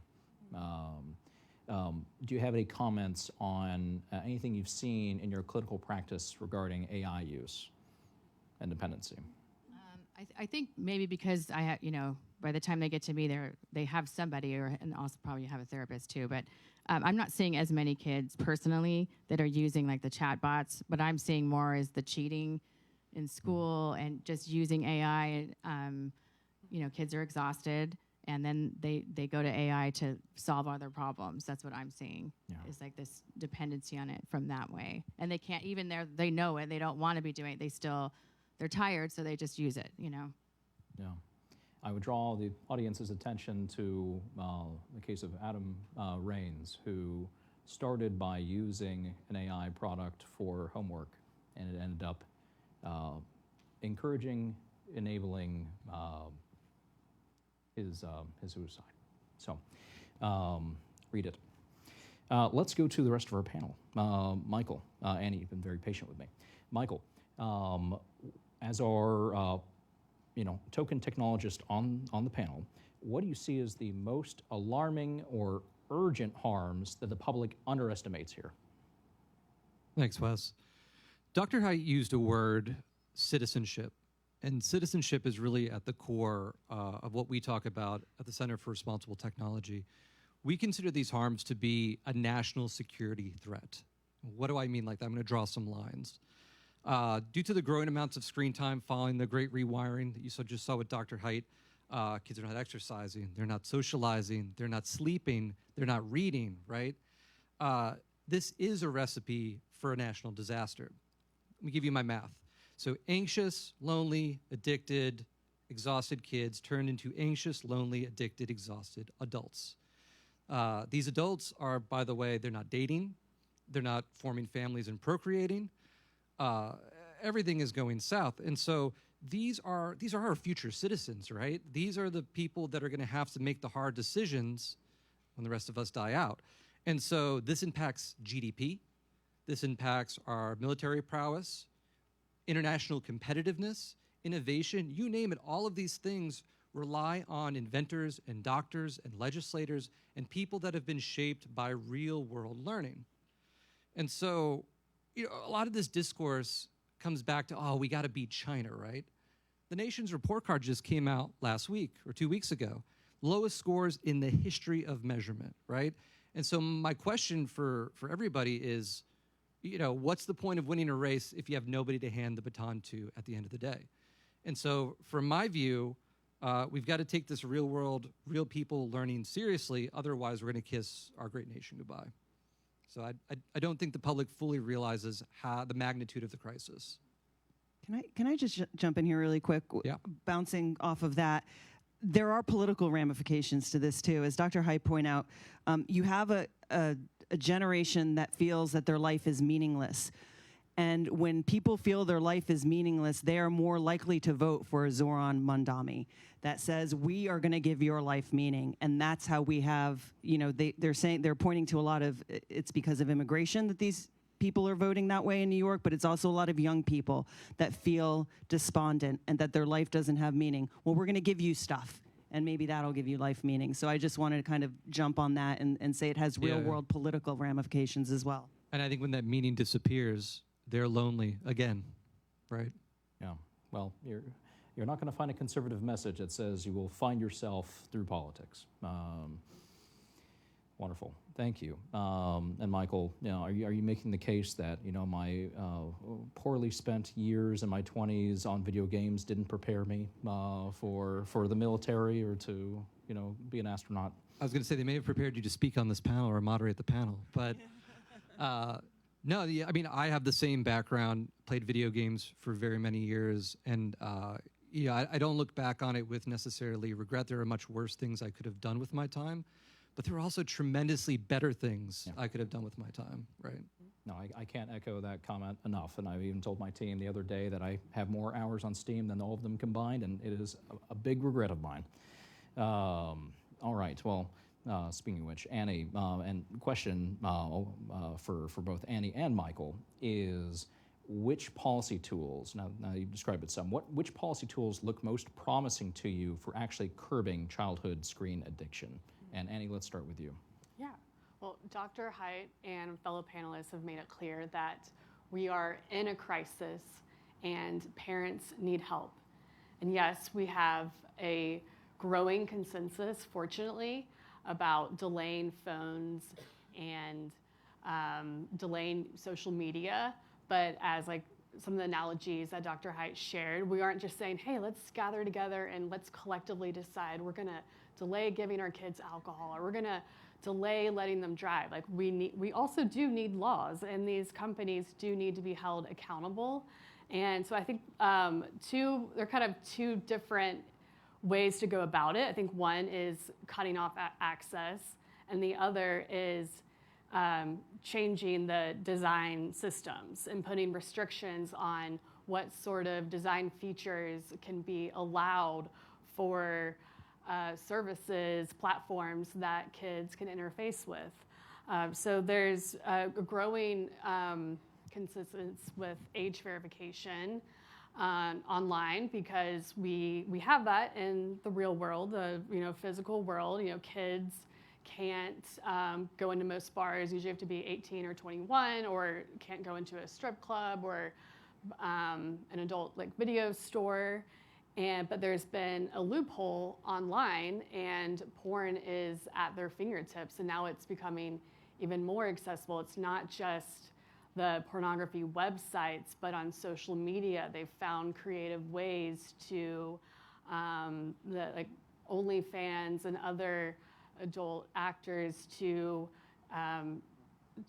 start posting some content on social media to entice users to go to their external page. So to date, 25 states have passed laws requiring age verification for online pornography websites. We had a huge win this summer when the Supreme Court upheld Texas's age verification law, and saying that it did not violate First Amendment rights, and that adults do not have a First Amendment right to avoid age verification. So with this, we have the pathway to bring this nationwide, because we need it in all 50 states and ultimately need a federal solution. And then with design features, the Kids Online Safety Act that I think was mentioned earlier, so that is putting limitations and telling social media platforms that they cannot use addictive and deceptive design features for accounts for minors, for kids. So these types of features, like the recommendation-based algorithms and the endless feeds, the push notifications, likes, and those are all like dopamine triggers for that quick pleasure. And again, like this bill, it's not about what people are posting, but it's about the algorithm, how it preys on the user's psychology and feeds content based on their previous browser history, views, likes, to keep them on the platform for as long as possible. Then we also have like App Store age verification and the App Store Accountability Act, and this is requiring kids apps to require parental consent for kids to download, and so just like send a notification to the parent saying, you know, okay, your child wants to download its Instagram, yes or no. And this is, I say, a great policy that is putting parents more in the driver's seat, and so that they are actually having more of like a technological means to have a say in what their child's online experience is. Because it can't otherwise, if it's just only about, you know, okay, well, don't let them have a phone, don't let them have social media, then it's kind of like all or nothing. And so when they are actually on these platforms, there needs to be ways for parents to say yes or no and to have a say in the settings for their child's account. Thank you, Annie. And Michael, is there any policy that you would point to as something that you appreciate? Yeah, I mean, everything Annie said, App Accountability Act, 100%, bell-to-bell bans in schools, 100%. I would tack on a couple of, you know, small ideas here. You know, Senator Hawley just came out with a bill yesterday, heavily restricting, attacking the use of chatbots with minors. You know, I would say that something really simple that we could do tomorrow that I feel like almost everybody would agree to would be removing the first person perspective, the I and the me from chatbots. Besides providing marketing, besides providing marketing attention and getting people sucked in and lured and addicted to these programs, it doesn't actually have any benefit. You mentioned Adam Rain a couple of minutes ago. Like the chatbot said he was preparing his noose, and it said, "You're not invisible. I see you. You know, you matter to me." Those are sick and twisted things that should never be said to a kid or to adult, right? And so, you know, I would codify that in state policy or federal policy tomorrow. These companies wouldn't like it, but it would be very simple and very effective. The other thing I want to talk about is we have to find more ways for parents to wholesale opt out of these harms. Okay, so what do I mean by that? Thank you, Dr. Haidt, for the elevation of this issue. Parents are waking up to social media. They're waking up to smartphones, particularly in schools. But there's still a lot of other areas they're struggling in, right? They're struggling in schools. They're struggling to get ed tech and still screens out of schools. They're struggling to get them out of libraries, restaurants. I mean, there's even screens in gas stations now, right? It's crazy. I can't even hear myself think at a gas station when I'm pumping the gas. And so, you know, I think sitting here speaking at the Heritage Foundation, we're speaking for my own organization. I'm not saying that all of you guys need to have screen-free childhoods and education for all your kids, but this is America. You should have the freedom to achieve that if you want that for your child, right? And so, again, we need to codify ways for parents to opt out and say there has to be an alternative path, even if it's not the mainstream one. Yeah, go ahead. And I think a lot of times schools or districts have opt-out options, but they're not advertised because Google or whoever, you know, is, you know, gives them language to present to the school so that everybody opts in, and no one's ever told they can opt out. Right. And the last piece I would add is we have to find more opportunities to bring these big tech companies to court. Give parents more options to litigate. Great point. Great point. Now, something, I think what we've seen today so far with this event is Dr. Haidt and so far with this panel demonstrating the grievous harm that's being done today. And now from these last couple of questions, I'm hearing these solutions, which looking at the harm and looking at the solutions, these seem like pretty modest things that we're asking for. That children shouldn't be exposed to pornography, that they shouldn't be exposed to virtual algorithms that are simulating relationship and replacing the relationships in their lives. The list can go on, but it seems like, would your message be to industry is saying, these are modest attempts, modest things that we can do to make that make that possible for more families, to make it more possible for families to opt out. Is that a proper characterization of it? I mean, I would say that the problem is the anthropomorphization, the personalization of the chatbots itself. That's a feature. That's not a bug, right? And so you're taking away their main way to convince people and lure them into a sense of security, into relation, right? It's not relation at all. But take that away, and it's Google, right? I mean, it's a better Google. It's a faster Google, I'll admit that. But what's left there if it doesn't give the allure of a relationship? Yeah. I think the marketing disappears. Maybe the 2 cents is, if you do not like the modest measures, be afraid of what comes next. As we experience more and more of these harms if there's not correction. But I'm editorializing. I'm the moderator. Let's get back to the questions. So the next question I have is for you, Annie. Do the harms we've discussed about social media and screen use extend to AI? We've covered some of that.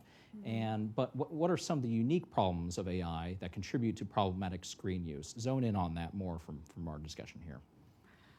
Yes, they do. So first, with social media, the algorithm is so powerful because it uses AI, and that is how it is very quickly recommending and curating content to each user based on their likes and their preferences and their behavior on the platform. So that already has been existing, and that is what it keeps users hooked. But I think where AI, more like generative AI, is different with like the AI chatbots is the engagement. It is engaging back with you. It's not just very sophisticately serving you content. It's having like a relationship with you and using the natural language, responding, asking you more questions. And this is really concerning with kids because, I mean, as their brains are still developing, and so even if they're told it's a chatbot, I think it's very easy to forget that and for them to feel like they're developing this emotional bond, especially as texting, direct messaging, DMing is more how kids are communicating anyway. So with most of their friends, it's all chatting anyway. So it's really no different than if they're chatting with a chatbot. It's not like the chatbot is where they type, but everyone else, they're on the phone. Unfortunately, they aren't doing phone calls anymore. So I think it's the level of engagement that AI has and how it's able to kind of like replicate human type of engagement that is what is more concerning. Thank you. And it's 2025, so I'm obligated to ask several AI questions. Thank you for your forbearance. One more for you, Michael. What are some of the concerning or hopeful thoughts you have about AI that you haven't already covered? I mean, so I agree with everything Annie just said, but I'm going to try to take a shot at the hopeful. How about that? Which is hard to do. A lot of ink has been spilled on the concerns, right? Let's talk about the hopeful for a second. At the height of COVID, the Holy Father offered an invocation, and I'm not going to read it, but his prayer was, "The storm exposes our vulnerabilities that we have." And so his point that he's making there is often when things are really, really bad, we start to uncover the things that have been broken for a long time, right? And so I've been saying this about LLMs for a pretty long time, that we're finally starting to ask questions about that brokenness, right? So take education, for example. I think for the very first time, thanks to chatbots and plagiarism, we're really starting to ask hard questions about what writing is, what learning is.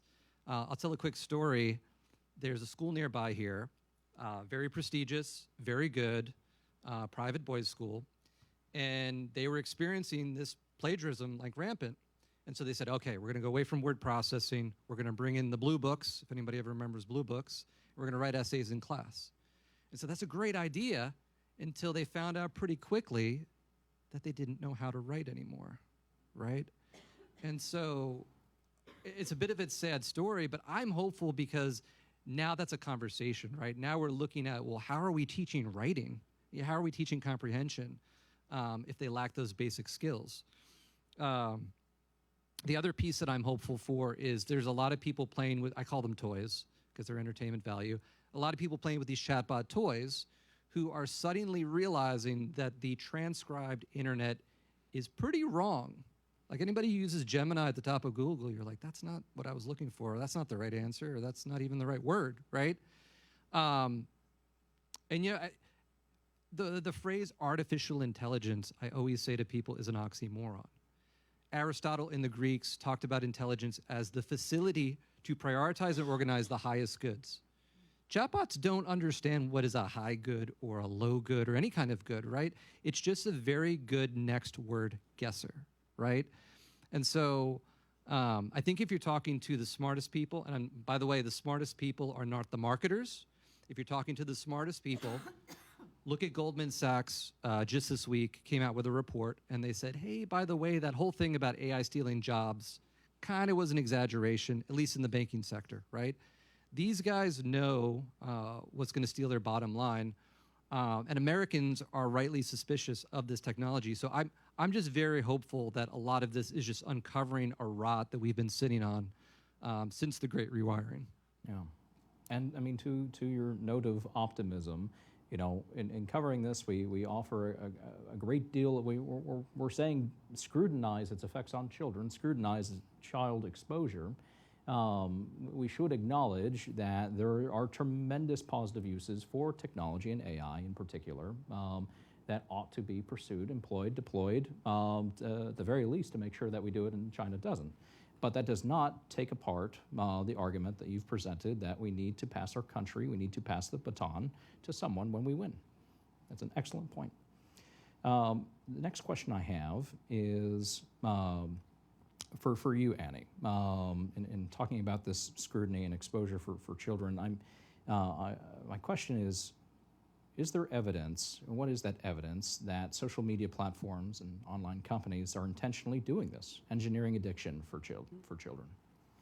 Yeah, I think with the like dopamine triggers, so the rewards and notifications that you get on platforms. So recently, Grok, so X, formerly Twitter, X now, Grok is the AI platform. They came out with a few AI companions, and one of them is this like female anime character. And as like a reward, for positive engagement with her, she starts removing clothing. So I think that's one piece of evidence. And I think maybe it was mentioned earlier, but it was uncovered that Meta, to train its AI llama, it scraped 82,000 gigabytes of material from pornography websites to train its material. And why? Because like pornography is addictive. And so that's something to keep users engaged. So yeah, I think that is the evidence that we have. And there's, you've got the recommendation-based algorithm. And I think also just the evidence of how the data of how long people are spending online and the compulsive usage. Why else are people have screen times of 8 plus hours a day? It's because they're addicted. And that is a design of their features, because the longer a user is engaged, the more money that they have. So these the platforms, a lot of them are free, but the user is the product, and they are getting their revenue through our use. And perhaps I'm repeating myself a little bit because of Dr. Haidt's excellent presentation talking about the tens of thousands of internal documents that have circulated, giving evidence to this problem.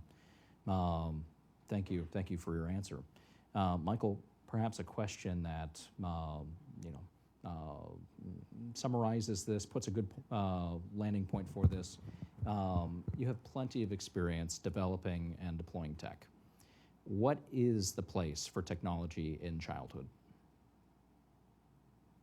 So I've always said that discovery was the one great fruit of the internet. And what do I mean by discovery? The ability to quickly find, get access to information, and potentially learn something, right? So like, I don't know, it's clogging your toilet or fixing a pipe or something like that. You can watch a YouTube video pretty quickly. Not only does that apply to information, it also applies to relationship, right? You can find people to help you. As you said, I'm a technologist, and I've done that for a really long time. But I went to school for political philosophy. Okay, so I wasn't properly educated in any of the stuff that I've done in my career. All of that was given to me, again, by the fruits of discovery, by the fruits of the internet, free resources, people who really cared to teach me. And so, I would say access to different books, curriculum, learning styles has been a huge boon for educators, for the homeschool community. Again, these are just resources that you wouldn't have had if not for the internet, right? If it wasn't in your community, if you didn't know about it, if you weren't in those circles or in those clubs, you wouldn't have access to that, right? But this availability and access of information, to my mind, still has to be monitored or called administered by parents and educators, right? Because neurologists, and you can please correct me if I'm wrong, neurologists talk about receptivity in education, right? The brain is really good at deleting tons of information that's unnecessary to the moment, to life, and otherwise, right? We get rid of a lot of garbage. The brain has to be receptive to learning something. You can't there's not just information you plug in and it goes in there, right? And so education's not information, it's not job skills, it's none of these things, it's not data. It's a relationship with a human being that cultivates the humanity of that child or adult and shapes them into a citizen. And so, I think it's got to be about receptivity. It's got to be about using these tools wisely to find the right information, right? But deploying them with kids is, again, an adult choice. It's not a kid choice to just decide how much information I just want to consume and ingest. So I would say discovery for sure. Thank you. That's an excellent way to think about it. Annie, I have to flatter you a little bit. Just today, you published a report on a survey the Heritage Foundation commissioned, asking parents about their and their children's experience using online filters and blocking software. Can you tell us about some of the results of that survey and why it's important to this discussion? Yeah, well, this survey was something I wanted to do for a while because last year, as I was researching age verification and writing about it and making the case for why it was a good policy solution for like online pornography and then even social media, and then particularly with online pornography. So as had to make a compelling case for why we should be adding additional regulations, additional requirements. And, of course, some of the pushback is, well, we have filters and blocking technology. Like, if surely that's advanced and is stronger. And, do we just need more people to do that? But the findings of just how many kids were exposed to pornography were so high. I mean, like 80% of teenagers have come across it, at least from like one study. 50% actively seek it out, and 40% of little kids have come across it. So then the question is like, okay, so are people just not using filters? And is that like we just need more people to use it, or are they just really not working? So we did this study. We had 1,001 parents who participated, and who also, these parents, I think everyone that was moved from the selection criteria to actually doing it, they all said that they used filters or blocking technology. And what we found is, still that there is a lot of problems and that they aren't perfect. They definitely, they help, but there is still a lot of gaps where they fail. So 50% of parents said that the filtering blocking software rarely worked or only worked some of the time. 50% of parents also said that, that their kids had access to devices that don't have filters in place. So whether it's maybe the parents' devices that aren't protected, or at a friend's house or at school. About 20% said that their kid had unintentionally accessed obscene content while a filter was in place, and 15% said that they intentionally accessed it while there's some sort of filter in place. 2/3 of parents also said that filters overblock, so it could be about like medical treatment, searching information about relationships, or like drugs and alcohol, so things that like out of context and maybe the filter thinks should be blocked, but maybe in other contexts it actually wasn't really inappropriate. And so that also can just be irritating, and it can lead to parents disabling it and then forgetting to turn it back on. And we also did ask questions about screen usage, and we found, sadly, very high rates, very like compulsive usage, and a correlation, like parents that spend a lot of time online have kids that spend a lot of time online, and that kind of shows the importance of like modeling behavior. So 82% of parents said that they spend between 4 and 12 hours a day online during the week, and 70% spend that much time on the weekends. And the kids were, wasn't quite the same percentage, but still, in my book, a high number. The parents said that at least 53% of their kids were spending at least 4 hours to over 12 hours a day online during the week, and 62% spend that much more on the weekend. So I think this survey is online. There's a lot more. We have a lot of charts and graphs showcasing their findings, and I think ultimately it goes to show that even parents who they think they have all the parental controls, all the like filters, and some of these parents were even paying like upwards of $70 a month for the type of software they're using to try to filter and block certain websites. There's still gaps in that, and that's why we need additional measures like some of the ones I mentioned earlier. I was just going to say, anecdotally, it makes a lot of common sense. I'm a father of 5 kids, right? Whenever I meet a new parent with a new baby and they tell me, I don't think I'm going to baby-proof my house. I think I'm just going to watch the kid really, really closely. And I laugh because they're in for a rude awakening, right? Monitoring never works. If you're a parent, you know monitoring never works. And so I think it just makes common sense that it doesn't matter what you throw at it. Kids, life finds a way, right? Yeah, and it's worth acknowledging that no one is rushing to the microphone to say safety tools online or solve the problem. Glad that they exist, but let's keep our expectations straight. All right, next question here. Well, actually, I should acknowledge, if you would like to offer a question from the audience, if you'd like to offer a question, you can email publicprograms@heritage.org to present your question. But next for one of my own, Dr. Dunkley, let's go back to you. What, listening to this conversation, what misconceptions do policymakers or parents have about the science of screen use that you think need to be corrected in order for them to craft effective policies? I think one of the main things is I always hear, if you just eliminate screens an hour before bedtime, then they'll be protected. I hear that all the time, and that it's helpful, but it doesn't protect them necessarily, or even close, bare minimum. Yeah. Another one is the content thing, like, it just matters what they're doing. As long as they're doing something educational, then it's okay. I hear that all the time too. And as we've discussed, all of these things, like, to me, the content doesn't matter that much. It doesn't make that much difference. And all of these platforms and the software and everything and the device themselves is designed to pull you back in. So that's another big one. And I think also people, to me, the interactive screen time is a lot more dysregulating because it's more stimulating and more engaging. So that's another big one that ed tech uses all the time is this is how we keep the children engaged. We'll make it more interesting and interactive.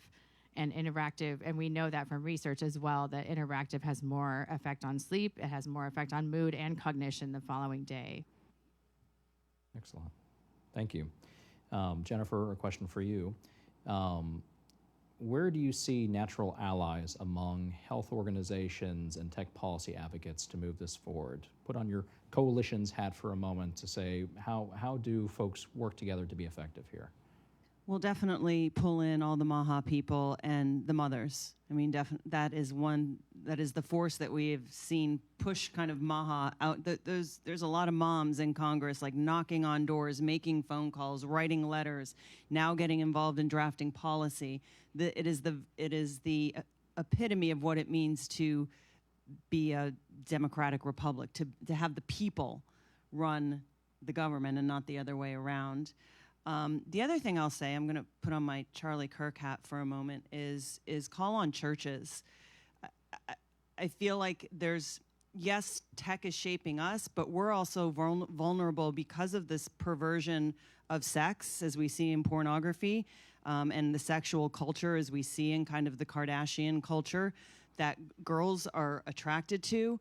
And what we haven't touched on is how this kind of, we kind of touched on it, but how this degrades family formation, which we know is the foundation of healthy and flourishing societies, and something Heritage is very much focused on in this new year coming up. And every time I see this guy, Jeffrey Marsh, pop up on social media, he freaks me out. And we are feeding these kids this transgender ideology and perverting normal, healthy sexual relationships between men and women and destroying families.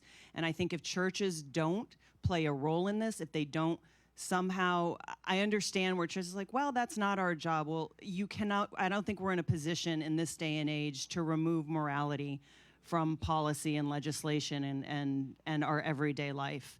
That may have held true before when we were a religious society. I think we need to bring a little bit of that into the forefront, call on churches, call on civic organizations and communities to really bring this back into public life, and what a healthy sexual relationship is, what a healthy marriage is, what it means to date and court. And it seems so archaic in this day and age, and it seems so Luddite. But I just feel like churches have a bigger role in all of this cultural formation than we're asking them to play. If we can lean on the MAHA movement, bring in the churches, take leadership in our own families and communities, there's a lot of work to do and a lot to be hopeful for. So would you please join me in thanking this panel for their terrific remarks?